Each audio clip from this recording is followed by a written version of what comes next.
Hi friends, ಎಲ್ಲರಿಗೂ ನಮಸ್ಕಾರ. ಇವತ್ತು ಹುರುಳಿ ಕಾಳಿನಿಂದ 2 ಬಗೆಯ ರೆಸಿಪಿಗಳನ್ನು ಮಾಡಿ ತೋರಿಸ್ತಾ ಇದ್ದೇನೆ. ಚೆನ್ನಾಗಿ ತೊಳೆದು ನೆನೆಸಿಡಬೇಕು. ಒಂದು 10 ಗಂಟೆ ನೆನೆಸಿ ಆಮೇಲೆ ಅದನ್ನು ಒಂದು ಬಟ್ಟೆಯಲ್ಲಿ ಕಟ್ಟಿ ಮೊಳಕೆ ಬರಿಸಿಕೊಳ್ಬೇಕು. ಹುರುಳಿ ಕಾಳಿನಲ್ಲಿ ಕ್ಯಾಲ್ಸಿಯಂ ಮತ್ತು ಪ್ರೋಟೀನ್ ಅತಿ ಹೆಚ್ಚಿನ ಪ್ರಮಾಣದಲ್ಲಿ ಇರ್ತದೆ. ಹುರುಳಿಕಾಳು ತಿನ್ನೋದ್ರಿಂದ ಎಲುಬುಗಳು ಗಟ್ಟಿಯಾಗ್ತವೆ, ಮಲಬದ್ಧತೆ ನಿವಾರಣೆಯಾಗ್ತದೆ.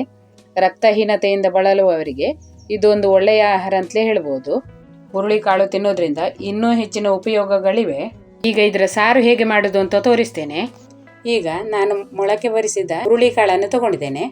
ಚೆನ್ನಾಗಿ ಮೊಳಕೆ ಬಂದಿದೆ ನೋಡಿ. ಈಗ ಇದನ್ನು ಚೆನ್ನಾಗಿ ತೊಳೆದು ಬೇಯಲಿಕ್ಕೆ ಇಡಬೇಕು.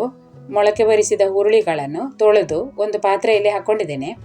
ಹಾಗೆ ಅದಕ್ಕೆ 1 ಈರುಳ್ಳಿಯನ್ನು ಸಣ್ಣಗೆ ಕಟ್ ಮಾಡಿ ಹಾಕಿದ್ದೇನೆ.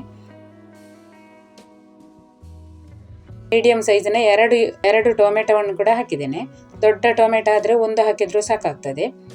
ಈಗ ಇದಕ್ಕೆ 2 ಕಪ್ ಆಗುವಷ್ಟು ನೀರನ್ನು ಹಾಕ್ಕೊಳ್ಬೇಕು. ಹುರುಳಿಕಾಳು ಬೇಯಲಿಕ್ಕೆ ಸುಮಾರು ಟೈಮ್ ಹಿಡಿತದೆ, ಅದಕ್ಕಾಗಿ ನೀರು ಸ್ವಲ್ಪ ಜಾಸ್ತಿ ಇಡಬೇಕು.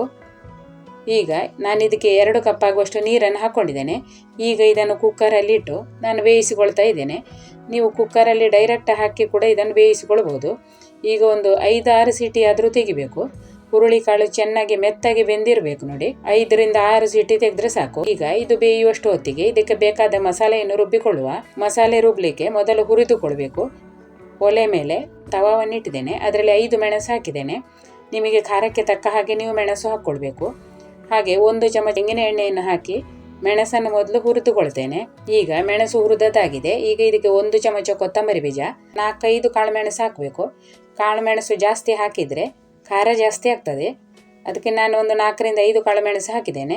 ಅರ್ಧ ಚಮಚ ಆಗುವಷ್ಟು ಜೀರಿಗೆಯನ್ನು ಕೂಡ ಹಾಕಿ ಇದನ್ನು ಸ್ವಲ್ಪ ಹೊತ್ತು ಹುರಿದುಕೊಳ್ಬೇಕು.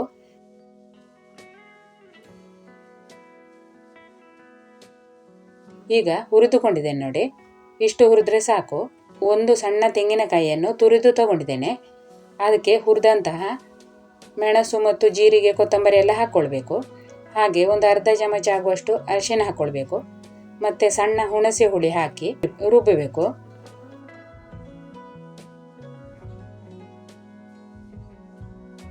ಸಣ್ಣ ಹುಣಸೆ ಹುಳಿ ಹಾಕಿದ್ದೇನೆ. ಟೊಮೆಟೊ ಹಾಕಿದ ಕಾರಣ ಹುಣಸೆ ಹುಳಿ ಸ್ವಲ್ಪ ಸಣ್ಣದೇ ಹಾಕಿದರೆ ಸಾಕಾಗ್ತದೆ. ಈಗ ತೆಂಗಿನ ತುರಿಯನ್ನೆಲ್ಲ ಮಿಕ್ಸಿ ಜಾರಲ್ಲಿ ಹಾಕ್ಕೊಂಡಿದ್ದೇನೆ. ಅದಕ್ಕೆ ಒಂದು ಸ್ವಲ್ಪ ನೀರು ಹಾಕಿ ಈಗ ರುಬ್ಬಿಕೊಳ್ಬೇಕು.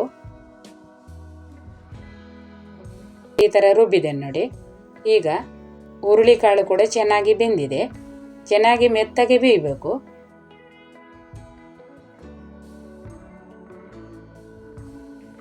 ಹುರುಳಿಕಾಳು ನೋಡಿ ಎಷ್ಟು ಮೆತ್ತಗೆ ಬೇಯಿಸಿಕೊಂಡಿದ್ದೇನೆ ನೋಡಿ.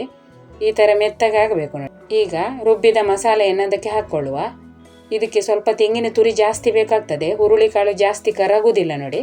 ಹಾಗಾಗಿ ತೆಂಗಿನಕಾಯಿ ಸ್ವಲ್ಪ ಜಾಸ್ತಿ ಹಾಕಿ ಮಸಾಲೆ ರುಬ್ಬಿಕೊಳ್ಬೇಕು.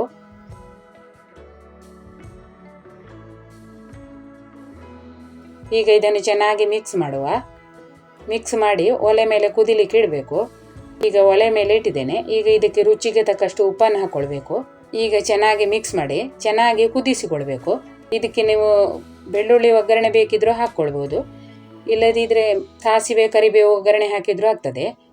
ನಾನೀಗ ಇದಕ್ಕೆ ಬೆಳ್ಳುಳ್ಳಿ ಒಗ್ಗರಣೆ ಹಾಕ್ಕೊಳ್ತಾ ಇದ್ದೇನೆ. ಈಗ 1 ಕಡ್ಡಿ ಕರಿಬೇವನ್ನು ಕೂಡ ಹಾಗೆ ದಂಟು ಸಹಿತ ಹಾಕಿದ್ದೇನೆ. ಈಗ ಚೆನ್ನಾಗಿ ಕುದೀತಾ ಉಂಟು. ಈಗ ಗ್ಯಾಸ್ ಆಫ್ ಮಾಡ್ತಾ ಇದ್ದೇನೆ. ಈಗ ಗ್ಯಾಸ್ ಆಫ್ ಮಾಡಿದ ಮೇಲೆ ಇದಕ್ಕೆ ಒಂದು ಒಗ್ಗರಣೆ ಹಾಕಬೇಕಾಗ್ತದೆ. ನಾನು ಇದಕ್ಕೆ ಬೆಳ್ಳುಳ್ಳಿ ಒಗ್ಗರಣೆ ಹಾಕ್ತಾ ಇದ್ದೇನೆ.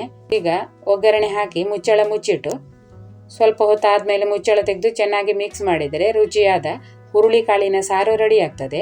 ಬೆಳ್ಳುಳ್ಳಿ ಒಗ್ಗರಣೆ ಹಾಕಿದ್ರಿಂದ ಸಾರು ಒಳ್ಳೆ ಘಮ ಪರಿಮಳ ಬರ್ತಾ ಉಂಟು.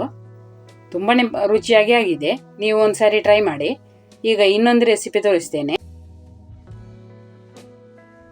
ಈಗ 10 ನಿಮಿಷದಲ್ಲಿ ಮಾಡುವಂತಹ ಹುರುಳಿಕಾಳಿನ ಕಡಿ ರೆಸಿಪಿ ಹೇಗೆ ಮಾಡೋದು ಅಂತ ತೋರಿಸ್ತೇನೆ. ಈಗ ಇಲ್ಲಿ ಹುರುಳಿಕಾಳನ್ನು ತಗೊಂಡಿದ್ದೇನೆ. 1 ಕಪ್ ಆಗುವಷ್ಟು ಹುರುಳಿಕಾಳೆಲ್ಲ ಬೇಕಾಗಿರುವುದಿಲ್ಲ. ಒಂದು 2 ಚಮಚ ಆಗುವಷ್ಟು ಹುರುಳಿಕಾಳು ಸಾಕಾಗ್ತದೆ. ಹುರುಳಿಕಾಳು ಸಸ್ಯಾಹಾರಿಗಳಿಗೆ ಒಂದು ಒಳ್ಳೆಯ ಆಹಾರ ಅಂತಲೇ ಹೇಳ್ಬೋದು. ಮಾಡುವ ವಿಧಾನ ನೋಡುವ. ಈಗ ಒಲೆ ಮೇಲೆ ಒಂದು ಸೌಟನ್ನು ಇಟ್ಟಿದ್ದೇನೆ. ಅದರಲ್ಲಿ 2 ಚಮಚ ಆಗುವಷ್ಟು ಹುರುಳಿಕಾಳನ್ನು ಹಾಕ್ಕೊಳ್ತಾ ಇದ್ದೇನೆ. 1/4 ಕಪ್ ಆಗುವಷ್ಟು ಹುರುಳಿಕಾಳನ್ನು ಹಾಕಿ ಚೆನ್ನಾಗಿ ಹುರಿದುಕೊಳ್ಬೇಕು. ಚೆನ್ನಾಗಿ ಹುರಿಯುವಾಗ ನೋಡಿ ಅದು ಸ್ವಲ್ಪ ಉಬ್ಬುತ್ತದೆ, ಪಟ ಶಬ್ದ ಕೂಡ ಆಗ್ತದೆ ನೋಡಿ. ಚೆನ್ನಾಗಿ ಉಬ್ಬುತ್ತಾ ಉಂಟು. ಈ ಥರ ಉಬ್ಬಬೇಕು ನೋಡಿ. ಈಗ ಇದನ್ನು ಒಂದು ಸಣ್ಣ ಪ್ಲೇಟಲ್ಲಿ ತೆಗಿತಾ ಇದ್ದೇನೆ. ಯಾವುದೇ ತರಕಾರಿ ಇಲ್ಲದ ಸಮಯದಲ್ಲಿ 10 ನಿಮಿಷದಲ್ಲಿ ನೀವು ಈ ಕಡಿ ರೆಸಿಪಿಯನ್ನು ಮಾಡ್ಕೊಳ್ಬೋದು. ಇದು ಒಂದು ಹಳೆಯ ಸಾಂಪ್ರದಾಯಿಕ ಅಡುಗೆ. ಈಗ ಅದೇ ಸೌಟನ್ನು ವಾಪಸ್ ಒಲೆ ಮೇಲೆ ಇಟ್ಟು ಅದರಲ್ಲಿ ಒಂದು 2 ಚಮಚ ಆಗುವಷ್ಟು ತೆಂಗಿನ ಎಣ್ಣೆಯನ್ನು ಹಾಕ್ಕೊಳ್ಬೇಕು. ಈಗ ಖಾರಕ್ಕೆ ತಕ್ಕ ಹಾಗೆ ಮೆಣಸು ಹಾಕಿ ಹುರ್ಕೊಳ್ಬೇಕು. ನಾನಿಲ್ಲಿ ಒಂದು 4 ಮೆಣಸನ್ನು ಹಾಕಿದ್ದೇನೆ. ಮೆಣಸು ಎಷ್ಟು ನಾನು ಕಡಿಮೆ ಹಾಕ್ತೇನೆ ಅನ್ನಿಸ್ಬೋದು, ಆದರೆ ನಮ್ಮ ಮನೆಯಲ್ಲಿ ಮಾಡುವ ಎಲ್ಲ ಅಡಿಗೆಗಳು ಖಾರ ಕಡಿಮೆನೇ ಇರ್ತವೆ. ನಿಮಗೆ ಜಾಸ್ತಿ ಖಾರ ಬೇಕು ಅಂತಾದರೆ ನೀವು ಮೆಣಸನ್ನು ಜಾಸ್ತಿ ಹಾಕ್ಕೊಳ್ಬೋದು. ಮತ್ತು ಇದಕ್ಕೆ ಕಾಳು ಮೆಣಸು ಕೂಡ ಹಾಕೋದಿರ್ತದೆ, ಹಾಗಾಗಿ ನಾನು ಮೆಣಸನ್ನು ಕಡಿಮೆ ಹಾಕ್ಕೊಳ್ತೇನೆ. ಈಗ ನಾನು 4 ಮೆಣಸನ್ನು ಹಾಕಿ ಮೊದಲು ಹುರಿದು ತೆಗಿತಾ ಇದ್ದೇನೆ. ನೀವು ಎಲ್ಲವನ್ನು ಜೊತೆಯಲ್ಲೇ ಹಾಕಿ ಬೇಕಿದ್ರೂ ಹುರಿದುಕೊಳ್ಬೋದು. ಆಮೇಲೆ ಅದೇ ಎಣ್ಣೆಯಲ್ಲಿ ಒಂದು 8 ರಿಂದ 10 ಕಾಳು ಮೆಣಸು ಹಾಕ್ಕೊಳ್ತಾ ಇದ್ದೇನೆ. ಹಾಗೆ ಅರ್ಧ ಚಮಚ ಆಗುವಷ್ಟು ಜೀರಿಗೆಯನ್ನು ಹಾಕ್ಕೊಳ್ಬೇಕು. ಜೀರಿಗೆ ಚೆನ್ನಾಗಿ ಸಿಡಿದ ಮೇಲೆ ಒಂದು ಅರ್ಧ ಕಪ್ ಆಗುವಷ್ಟು ತೆಂಗಿನ ತುರಿ ಹಾಕ್ಕೊಳ್ಬೇಕು. ಈ ಕಡಿ ಮಾಡೋದ್ರಿಂದ ಇದಕ್ಕೆ ತೆಂಗಿನ ತುರಿ ಕೂಡ ಜಾಸ್ತಿ ಬೇಕಾಗಿರೋದಿಲ್ಲ, ಸ್ವಲ್ಪ ಕಡಿ ತೆಳ್ಳಗೆ ಮಾಡ್ತಾರೆ ನೋಡಿ. ಹಾಗಾಗಿ ತೆಂಗಿನ ತುರಿ ಒಂದು ಅರ್ಧ ಕಪ್ ಹಾಕಿದರೆ ಸಾಕಾಗ್ತದೆ, ಅಥವಾ 1/4 ಕಪ್ ಹಾಕಿದರೂ ಸಾಕು. ನಾನು ಇಲ್ಲಿ 4 ಜನರಿಗೆ ಆಗುವಷ್ಟು ಕಡಿ ಮಾಡ್ತಾ ಇದ್ದೇನೆ, ಹಾಗಾಗಿ ಅರ್ಧ ಕಪ್ ತೆಂಗಿನ ತುರಿ ಹಾಕ್ಕೊಂಡಿದ್ದೇನೆ. ಮನೆಯಲ್ಲಿ ಜನ ಜಾಸ್ತಿ ಇದ್ದರೆ ಸ್ವಲ್ಪ ತೆಂಗಿನ ತುರಿ ಕೂಡ ಸ್ವಲ್ಪ ಜಾಸ್ತಿ ಹಾಕ್ಕೊಳ್ಬೇಕು. ಹಾಗೆ ಹುರುಳಿ ಕಾಳು ಕೂಡ ಸ್ವಲ್ಪ ಜಾಸ್ತಿ ಹಾಕ್ಕೊಂಡು ಹುರ್ಕೊಳ್ಬೇಕಾಗ್ತದೆ. ಈಗ ಇದನ್ನು ಚೆನ್ನಾಗಿ ಹುರಿದುಕೊಳ್ಳುವ. ನೋಡಿ, ಹುರಿದುಕೊಂಡಾಗಿದೆ. ಈಗ ಇದನ್ನು ಸ್ವಲ್ಪ ತಣಿಲಿಕ್ಕೆ ಬಿಟ್ಟು ಆಮೇಲೆ ರುಬ್ಬಬೇಕು. ಹುರಿದಂತಹ ಹುರುಳಿ ಕಾಳಿಗೆ ಸ್ವಲ್ಪ ನೀರು ಹಾಕಿ ತೊಳೆದು ಅದನ್ನು ಮಿಕ್ಸಿ ಜಾರಲ್ಲಿ ಹಾಕ್ಕೊಳ್ಬೇಕು. ಹುರುಳಿ ಕಾಳಲ್ಲಿ ಧೂಳೆಲ್ಲ ಇದ್ದರೆ ಇದು ತೊಳೆಯೋದ್ರಿಂದ ಸ್ವಚ್ಛ ಆಗ್ತದೆ ನೋಡಿ. ಈಗ ಹುರಿದಂಥ ಹುರುಳಿ ಕಾಳನ್ನು ಚೆನ್ನಾಗಿ ತೊಳೆದು ಮಿಕ್ಸಿ ಜಾರಲ್ಲಿ ಹಾಕ್ಕೊಂಡಿದ್ದೇನೆ. ಹಾಗೆ ಹುರಿದ ಮಸಾಲೆಗಳನ್ನು ಕೂಡ ಹಾಕ್ಕೊಳ್ಬೇಕು. ಸಣ್ಣ ಹುಣಸೆ ಹುಳಿಯನ್ನು ಕೂಡ ಹಾಕ್ಕೊಳ್ಬೇಕು.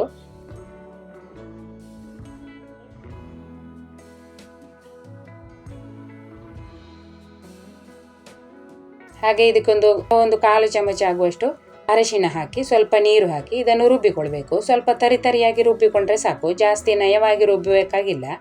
ನೋಡಿ, ಈ ಥರ ರುಬ್ಬಿಕೊಳ್ಬೇಕು. ಈಗ ಇದನ್ನು ಚಟ್ನಿ ಹಾಗೆ ನಿಮಗೆ ಉಪಯೋಗಿಸ್ಲಿಕ್ಕೂ ಆಗ್ತದೆ. ನಾನಿಲ್ಲಿ ಇದರ ಕಡಿ ಮಾಡ್ತಾ ಇದ್ದೇನೆ. ಹಾಗೆ ಇದನ್ನೊಂದು ಪಾತ್ರೆಯಲ್ಲಿ ಹಾಕಿ ಅದಕ್ಕೆ ಸ್ವಲ್ಪ ನೀರು ಹಾಕಿ ತೆಳ್ಳಗೆ ಮಾಡಿಕೊಳ್ಬೇಕು. ಈಗ ಮಿಕ್ಸಿ ಜಾರಲ್ಲಿ ಕೂಡ ಸ್ವಲ್ಪ ನೀರು ಹಾಕಿ ನಾನು ಸೇರಿಸಿಕೊಳ್ತಾ ಇದ್ದೇನೆ. ನಿಮಗೆ ಎಷ್ಟು ತೆಳ್ಳಗೆ ಕಡಿಬೇಕು ನೋಡಿ ಅಷ್ಟು ನೀವು ನೀರು ಹಾಕ್ಕೊಳ್ಬೋದು. ಈಗ ಇದನ್ನು ಚೆನ್ನಾಗಿ ಮಿಕ್ಸ್ ಮಾಡಿ ಒಲೆ ಮೇಲೆ ಕುದಿಲಿಕ್ಕೆ ಇಡಬೇಕು. ಈಗ ಒಲೆ ಮೇಲೆ ಇಟ್ಟು ಕುದಿಸಿಕೊಳ್ಬೇಕು. ಈಗ ಇದಕ್ಕೆ ರುಚಿಗೆ ತಕ್ಕಷ್ಟು ಉಪ್ಪನ್ನು ಹಾಕ್ಕೊಳ್ತಾ ಇದ್ದೇನೆ. ಹಾಗೆ 1 ಕಡ್ಡಿ ಕರಿಬೇವನ್ನು ಹಾಕಿ ಚೆನ್ನಾಗಿ ಕುದಿಸಿಕೊಳ್ಬೇಕು. ಜಾಸ್ತಿ ಹೊತ್ತು ಕುದಿಬೇಕಾಗಿಲ್ಲ, ಸ್ವಲ್ಪ ಸಣ್ಣ ಕುದಿ ಬಂದ ಹಾಗೆ ಗ್ಯಾಸ್ ಆಫ್ ಮಾಡಿದರೆ ಆಯಿತು. ಈಗ ನಾನು ಚೆನ್ನಾಗಿ ಮಿಕ್ಸ್ ಮಾಡಿಕೊಂಡಿದ್ದೇನೆ. ಈ ಥರ ಕಡಿಯನ್ನು ತೆಳ್ಳಗೆ ಮಾಡಿಕೊಳ್ಬೇಕು. ಕುಚ್ಚಲಕ್ಕಿ ಅನ್ನಕ್ಕೆಲ್ಲ ತುಂಬಾ ಒಳ್ಳೆಯದಾಗ್ತದೆ. ಗಂಜಿ ಊಟಕ್ಕೆಲ್ಲ ಈ ಕಡಿ ತುಂಬಾ ರುಚಿಯಾಗಿ ಆಗ್ತದೆ. ಈಗ ಕಡಿ ಚೆನ್ನಾಗಿ ಕುದಿದಿದೆ. ಈಗ ಗ್ಯಾಸ್ ಆಫ್ ಮಾಡಿ ಇದಕ್ಕೆ ಬೆಳ್ಳುಳ್ಳಿ ಒಗ್ಗರಣೆಯನ್ನು ಹಾಕ್ಕೊಳ್ತಾ ಇದ್ದೇನೆ. ನೀವು ಬೇಕಿದ್ರೆ ಸಾಸಿವೆ ಕರಿಬೇವಿನ ಒಗ್ಗರಣೆ ಬೇಕಿದ್ರೂ ಹಾಕ್ಕೊಳ್ಬೋದು. ಒಗ್ಗರಣೆ ಹಾಕುವಾಗ ತೆಂಗಿನ ಎಣ್ಣೆಯಲ್ಲಿ ಒಗ್ಗರಣೆ ಮಾಡಿದರೆ ಕಡಿಗೆ ತುಂಬಾ ಚೆನ್ನಾಗಿ ಪರಿಮಳ ಬರ್ತದೆ. ಬೆಳ್ಳುಳ್ಳಿ ಒಗ್ಗರಣೆ ಹಾಕಿ ಮುಚ್ಚಳ ಮುಚ್ಚಿಡಬೇಕು. ಸ್ವಲ್ಪ ಹೊತ್ತಾದಮೇಲೆ ಮುಚ್ಚಳ ತೆಗೆದು ಮಿಕ್ಸ್ ಮಾಡಬೇಕು. ಹೀಗೆ ಮಾಡೋದ್ರಿಂದ ಬೆಳ್ಳುಳ್ಳಿ ಪರಿಮಳ ಸಾರಿಗೆ ಚೆನ್ನಾಗಿ ಬರ್ತದೆ. ತುಂಬಾ ರುಚಿಯಾದ ಹುರುಳಿ ಕಾಳಿನ ಕಡಿ ರೆಡಿ ಆಗ್ತದೆ. ಹುರುಳಿ ಕಾಳಿನ ಈ 2 ಅಡಿಗೆಗಳು ನಿಮಗೆ ಇಷ್ಟ ಆಗಿದೆ ಅಂದ್ಕೊಂಡಿದ್ದೇನೆ. ಇಷ್ಟ ಆದರೆ ಒಂದು ಲೈಕ್ ಮಾಡಿ. ಹಾಗೆ ಚಾನೆಲನ್ನು ಮೊದಲ ಬಾರಿಗೆ ನೋಡುವವರು ಸಬ್ಸ್ಕ್ರೈಬ್ ಮಾಡ್ಕೊಳ್ಳಿ. ವಿಡಿಯೋ ನೋಡುವ ಎಲ್ಲರಿಗೂ ಧನ್ಯವಾದಗಳು.